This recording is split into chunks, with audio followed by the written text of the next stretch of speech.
heading down to Hampton, Virginia, and it's very cool. I chose to take the non-crowded route and stay off the interstate and take Highway 17 along the coast down. And one of the reasons I enjoy this ride without having to deal with all the traffic is the fact that I get to go over the York Bridge and into Yorktown, Virginia, which is very cool. For those of you non-history buffs out there, or people who just slept in history class, Yorktown is the town where, during the Revolutionary War is the old one with the redcoats where we were fighting the British, Yorktown is the town for which the colony army and the militia were able to push the British soldiers back to a place where they were planning to retreat, regroup, and then re-attack. So the British army was planning to come to Yorktown, hop on a bunch of ships, and then go up or down the coast, I don't remember which, regroup, and then come back on land and re-attack us. However, we made buddy-buddies with the French, and the French had a very big navy, and the French navy was sitting right out there, you can't see it, but right out there in the bay of Yorktown, surrounding all of the British warships that the British were getting on, and forced the British to basically surrender and give up the war, because we had a majority of their army completely surrounded and ready to get blown up by the French Navy. And this is going to be a little bit shaky, but right here, that exit, that car in front of me is going off to the right, takes you to the visitor center of Yorktown, where they've got this really cool monument. They've got a big obelisk and a really cool monument to the Battle of Yorktown.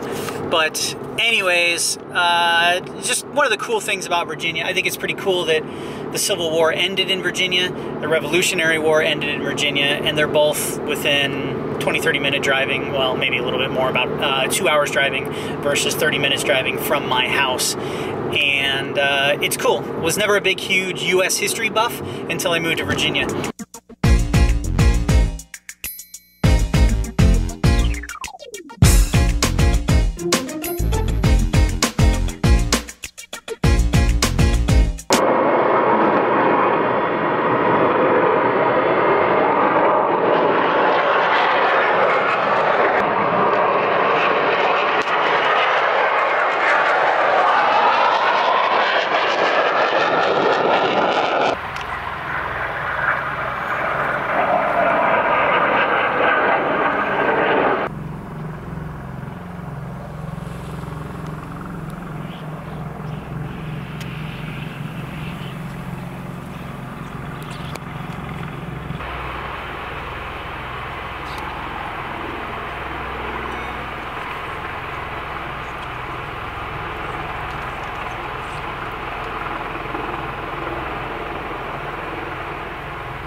So we just pulled up to downtown near the train station because we are gonna go on a Santa train ride, right? Are you excited?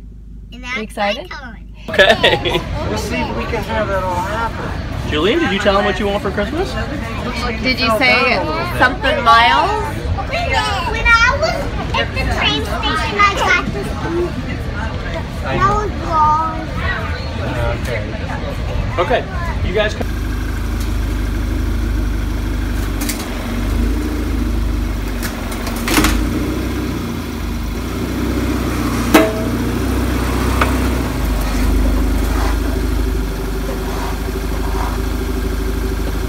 Most important part of doing any car maintenance, good music.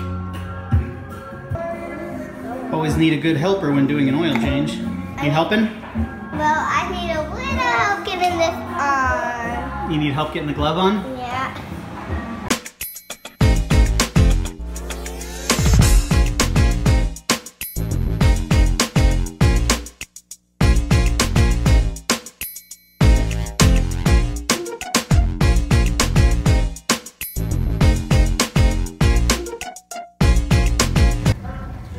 Out with the old.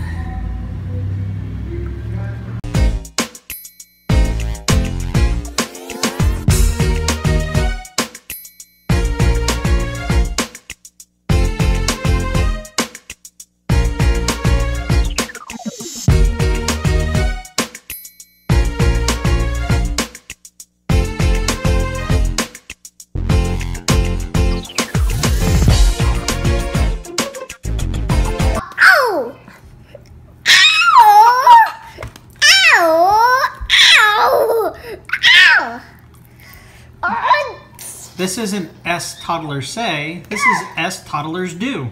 Ow! Ow! Ow! Ow! Ow! Ow! Ow!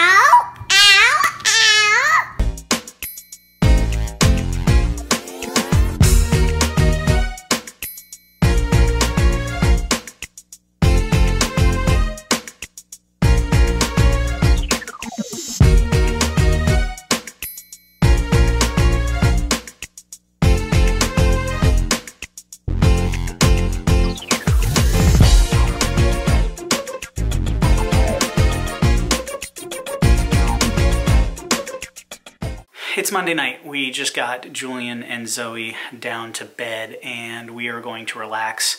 Maybe catch up on some TV that we've been neglecting for a while. Got a couple of shows that we haven't watched in a while. We've just been so busy with the holidays and everything else. The weekend got away from us pretty quickly. We had a bunch of errands that we had to take care of. Julian and Leslie did sneak away Saturday morning and went on a little Santa train ride here in town with the local commuter train that takes people up into DC. So that was kind of cool. Julian really enjoyed that.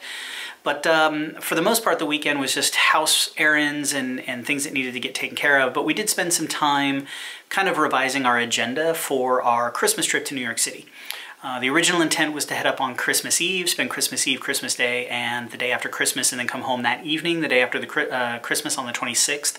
Unfortunately, as we were doing a little bit of logistical planning, we noticed that the weather may not cooperate with us. We're looking at potentially 60% chance of rain for Christmas Eve, Christmas Day, and then about a 20% chance the day after Christmas. But the problem is, everything that we planned on doing in New York was going to be outdoors. We were going to go to Macy's so that we could see Santa Claus. We planned on going to Rockefeller Center so that we could see the big Christmas tree.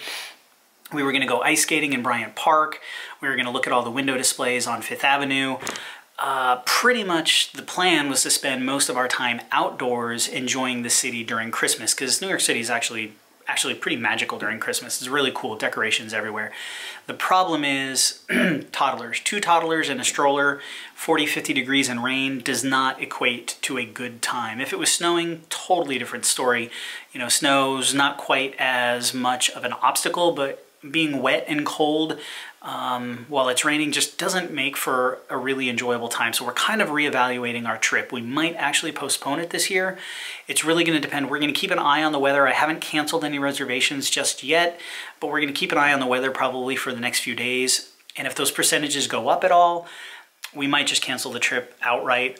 We're kind of leaning towards we may just cancel the trip if the rain is in the forecast at all, because that would just take a lot, excuse me, that would take a lot of the enjoyment out of the trip, having to deal with the rain. So we didn't have any of these candy canes on our tree yesterday, but looks like our elf had a little commando mission last night